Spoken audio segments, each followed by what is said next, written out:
कुछ दिनों पहले की बात है, मैं हज़रत मौलाना याह्या अब्बासी दामत बरकातुहुम के मदरसा दारुल इस्लामिया जतोई ज़िला मुज़फ्फरगढ़ में था।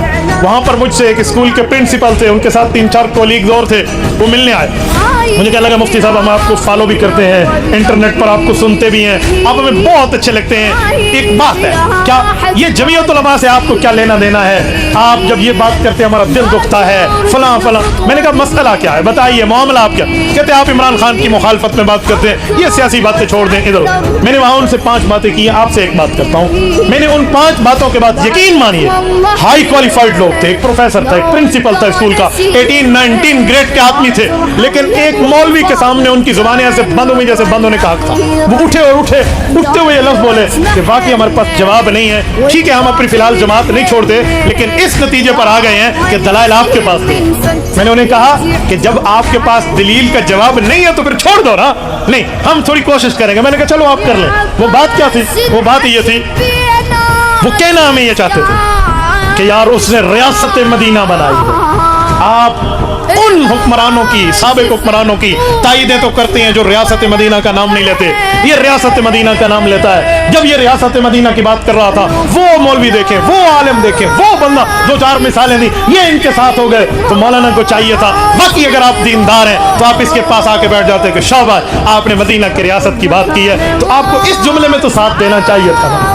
मैंने कहा जी आपने बात पूरी फरमा ली है, जो कुछ और रहता है? कहते जी हमने बात पूरी कर ली है, मजीद कुछ कहने की जरूरत नहीं है। मैंने कहा फिर अब जिगर संभाल के बैठना, अब मेरी बारी आई। इधर आ सितमगर हुनर आजमाए, तू तीर आजमा हम जिगर आजमा। मैंने कहा अब मैं बात करूं। कहते जी, मैंने कहा कुरान करीम कहता है अनज़रतहुम अम लम तुनज़िरहुम ला युमिनून।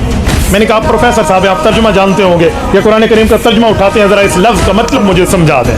एक उनमें एम.ए. इस्लामियात था, उन्होंने कहा जी बिल्कुल, अनज़रतहुम अम लम तुनज़िरहुम ला युमिनून। कुरान कहते हैं नबी पाक कुछ आपके मुखालिफ ऐसे हैं जिनको आप समझाएं, आखिरत से डराएं या न डराएं न समझाएं, वो फिर भी नहीं मानेंगे। मैंने कहा ये क्या मतलब, ऐसे भी कोई है कि जिनकी बात का एतबार नहीं है? कहते हाँ ऐसे भी थे।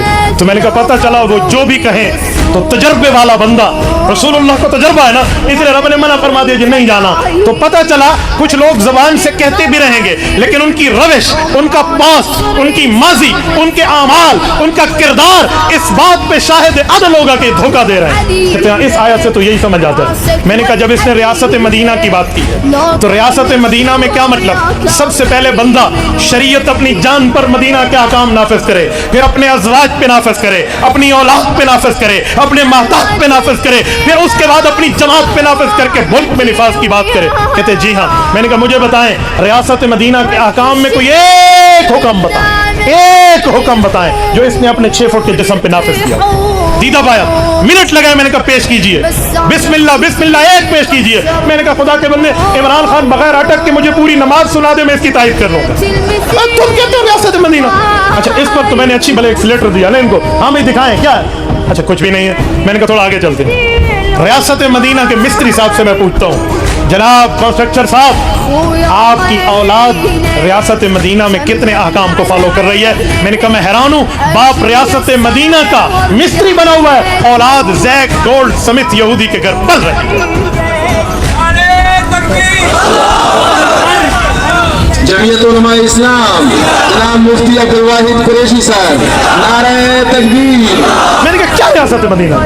नंबर 3, इस जमात में कितना इस्लाम नाफिज है, कितनी रियासत मदीना के अहकामात नाफिज हैं? किसी एक जगह मुझे दिखा सकते हो कोई एक प्रोग्राम जो गाने बजाने से खाली हो, मौलाना की जुबान में कहूँ बाजों और बाजियों से खाली हो? हाँ कोई एक दिखाए, कहाँ है रियासत मदीना? यानी यूं में चलता गया, सो चलता गया आगे। 3-4-5 बातें मैंने समझाई, यकीन मानिए जिसे कहते हैं ना कि टके का भी कोई जवाब ना, बंदा हक्का पक्का हो जाए। तो मैंने वहां तो 5 बातें की थी, लेकिन मेरी बात का मतलब है मैंने शोर नहीं मचाया, सख्ती नहीं की, मुंह नहीं चढ़ाया, मैंने दलील की ताकत से बात की, खामोश हो गया।